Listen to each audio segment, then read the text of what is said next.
Love what you do, or find the love in what you do. Hey, welcome to another rare leader conversation with myself, Tony Jalen, the wonderful. Danielle Jalen. So, for those of you guys who are watching live on either YouTube or Twitter or in the Rare Leader private Facebook group, welcome. Every week we have a call, we have a topic, we share some insights, share with you some of our life's experiences with the hope that it empowers you and equips you to live your best life. And today we're going to talk about love. We're going to talk about love, the LOVE word. And it's amazing. Here's some earth-shattering news today. I don't know if you heard this yet, but I just found out that I'm a great uncle. Did you know about that? I just got some random text right now and I didn't read too much into it. Yeah. So I just found out I'm a great uncle. And, it's one of those things like, all right, another niece that I get to love. And I think, there's a lot of conversations around like love and relationships. And, today I just want to share a few items in terms of number one, how do you go ahead and build the love muscle? And number two, how to go ahead and navigate situations where you want to get, stronger level. It could be in relationships, it could be for your job, it could be for your health, it could be around your goals. So hopefully leave you guys with some actionable items from that. But I think the first thing to want to talk about this, Danielle and I have been together now we're going on our 23rd year together, isn't it? 23 years. If you've ever been in a relationship, you wouldn't know what it is. It is work. It takes effort. And I think, when you're young, I look at in terms of, young love, everything's peachy and gory in the beginning, but eventually you got to take some work out and be some intentional in that. So, Danielle, I think here's the first question. I mean, I don't know, like, what do you think is the hardest thing about either loving what you do or finding the love in what you do? Well, I think it first starts with just being grateful for what you have. And I think when you can find what you're grateful for, it's easy to love the things that you have. Tell me more about that.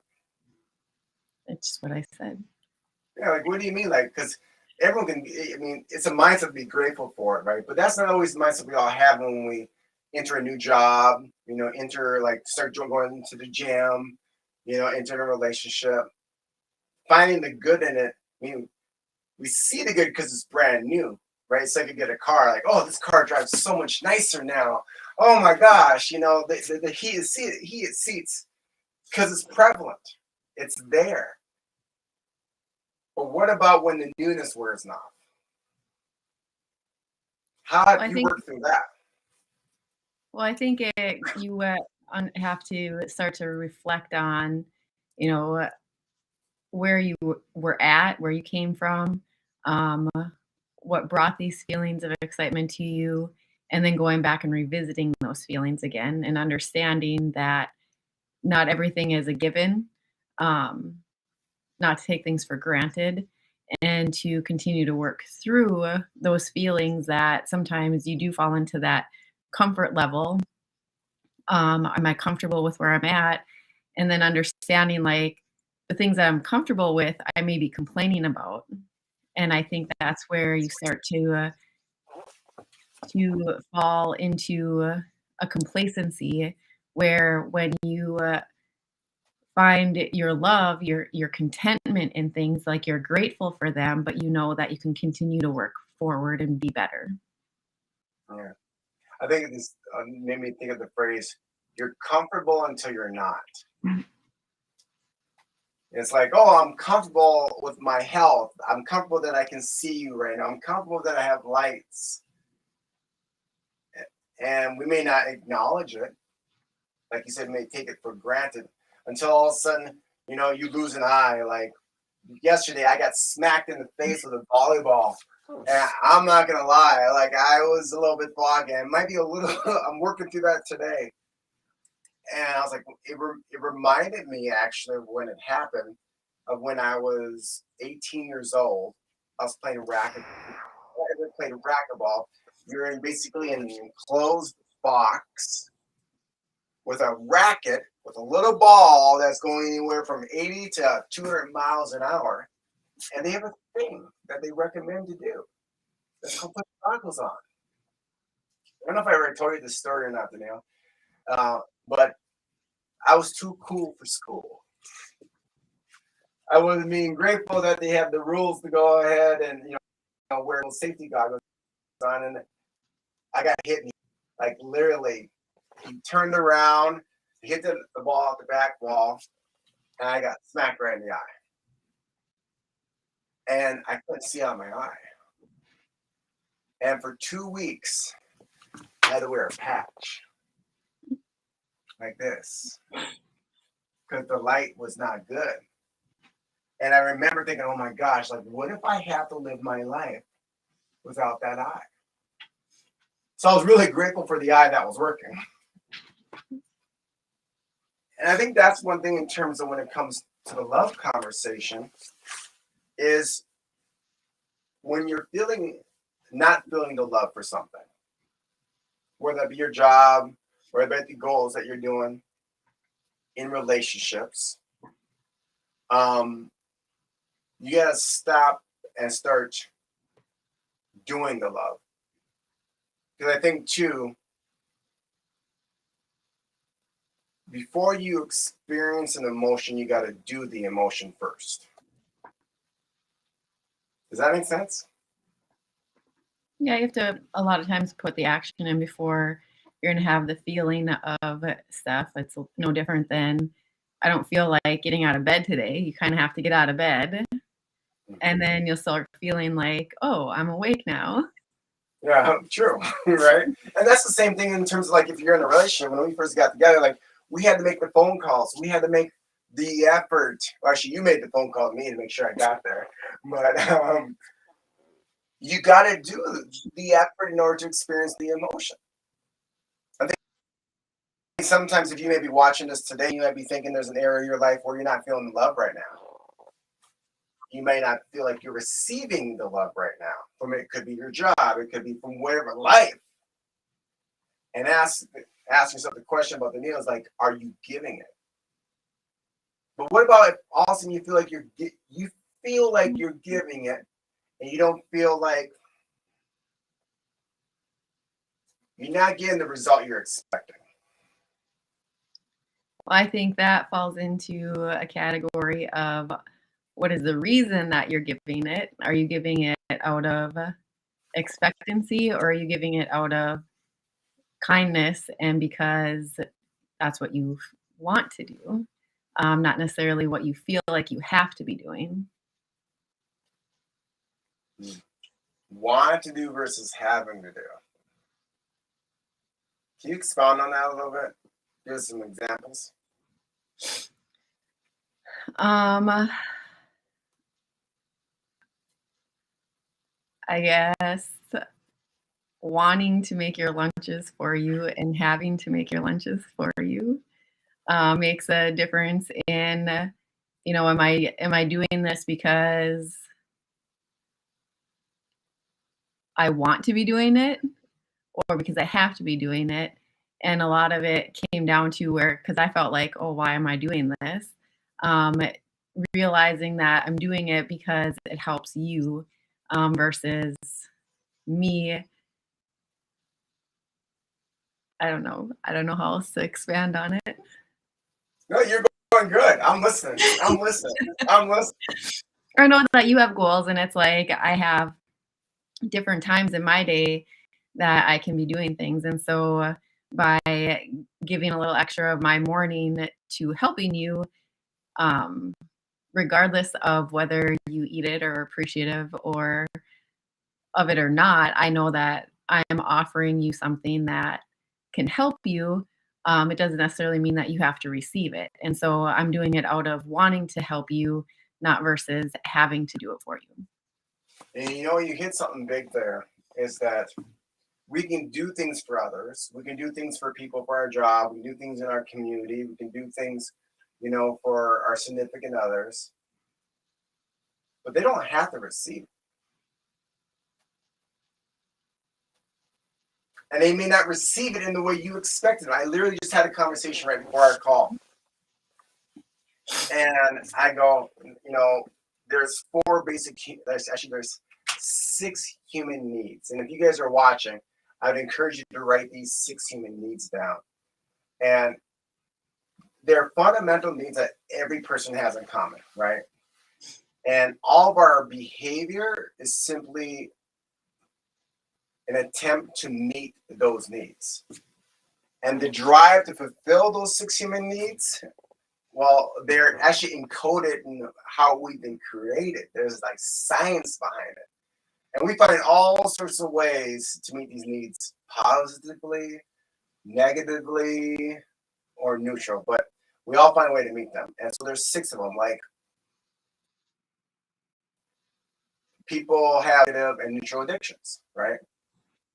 There's a way to fulfill that need. The skill lies in finding a sustainable way to fulfill it, and aka giving more love. And so here's the 6. Number 1 is certainty. You need to know that you can avoid and gain pleasure. Number 2 is uncertainty and variety. The need for the unknown, for change, for new stimuli. Then there's significance. That's you want to feel unique, important, special, or needed. Number 4 is love and connection, and that's a strong feeling of closeness or union with someone else. 5, this is something I think we evolved to, that's growth. That's an expansion of our capacity, capability, or understanding. And 6 is contribution, a sense of service and focus on helping, giving, and supporting others. So here's the thing. We have all 6 of these. But there's usually 2 that are predominant. If they're being fulfilled, we feel great. We probably give a lot more love. If they're not, we may not be in a good space. And we may find other ways to go ahead and fulfill that need. Like, for example, food. Like, I know when all of a sudden I have uncertainty happening also, even though it's so weird, like I have like variety, but also like certainty. When there's uncertainty happening, I'll want to go ahead and want to get some extra food or stop at Quick Trip and get something there and have it for no reason at all. But it was something that I knew what I was going to get. But my point in sharing these 6 human needs is when you know what your 6 human needs are, it helps you love better. It helps you love your job better. It helps you love your relationships better. And sometimes just to communicate it too, right? Like you said, you may not want to be receiving, like in the conversation I had earlier, most people disappoint us because we place expectations on them. And unfortunately, they're not always clear on what those expectations are. So I've learned how to reverse it. I have expectations for myself, and I have standards for others. And whether or not they receive those standards, that's a whole nother story. So what if you're running in a situation where you fall out of love with your job, you fall out of love, quote unquote, in your relationship, you fall out of love in maintaining your health? 1, what are some warning signs of it? And then 2, what are some things that you've learned how to reset and go back to that initial feeling from the beginning? I think warning signs are just a lot to even point to just your mood. Like, are you grumpy all the time? Are you complaining all the time? Are you upset with different things? Just like little things set you off now that maybe didn't set you off before? Are you really nitpicky about different situations going on? I think would be probably some warning signs for that. I agree. I believe again the complaining, seeing the fault more in others, or things. Less appreciative, less patient. I think we're less patient when we're falling out of love with things. We don't have the patience that we may have had before, and so those are great warning signs.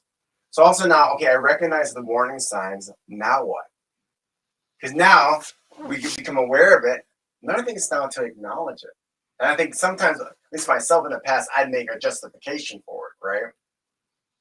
what have you done to go ahead and truly acknowledge it and own it, to realize, I got to make a pivot here?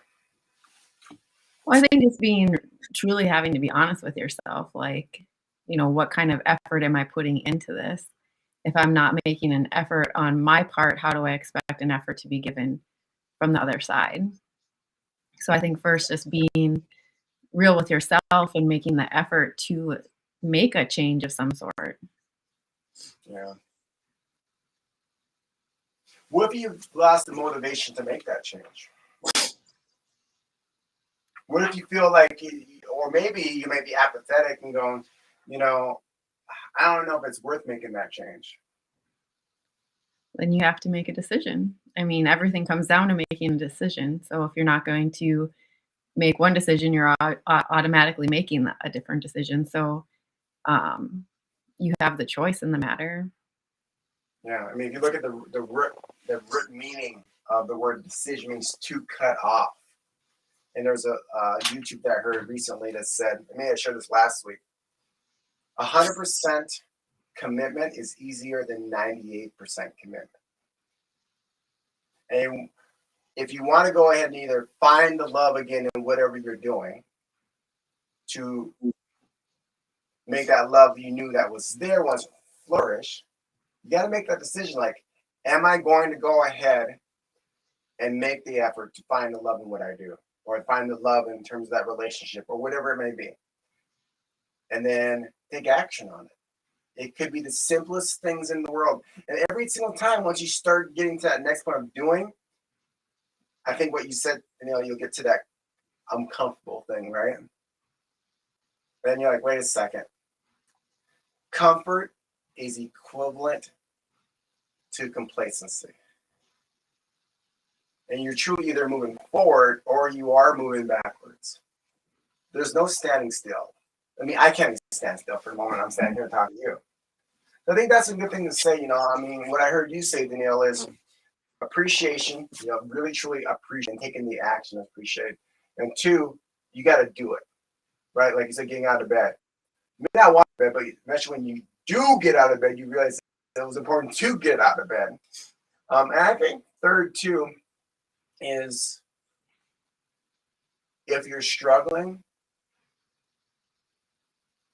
I think sometimes people have the fear of it. I know I've had fear of that in the past, where I wouldn't share it. I think for me, when we come into that love conversation, is sharing it. Like, and the person that you're in, like, it could be your job, it could be at work, and yeah, there may be a response that you don't like, or you may disagree with, or that you may want to automatically get defensive on. Now, I literally had this earlier this morning. I was getting some feedback on something, and the feedback was coming from a place of care. And I initially found myself getting a little defensive, like, who was that? What did I say? And everything like that. To justify why they were wrong. But it was feedback, which is a gift. There's no right or wrong until we put a label on it. So I think that's the thing too, is that, to share, because you don't have to do whatever you're going through alone. And I think there's people that want to help you get through it, to reignite whatever that love is for your job, for your spouse, for your work, whatever that may be. So that's my thoughts on that. Is there anything you'd like to add to that, Danielle? I think if you're going to be able to share with somebody, it can help give a different perspective on what you're seeing, because sometimes I think we get tunnel vision and we continue down a tunnel of negativity and different things. So when you can share with somebody else, they can help bring that perspective back to more the neutral area for you to be able to see a little more clearly in which direction that you're starting to head. I agree. Sometimes just talking out loud brings clarity, because now your thoughts actually get organized. I was going to give a talk for a national sales call this morning, and we're coming back doing it tomorrow, because my thoughts were not organized. But the more we spoke it through, I'm like, okay, all right, here's what we got to do next. Here's how we got to do it next. So that's our love conversation today. maybe a little bit different than we're normally doing.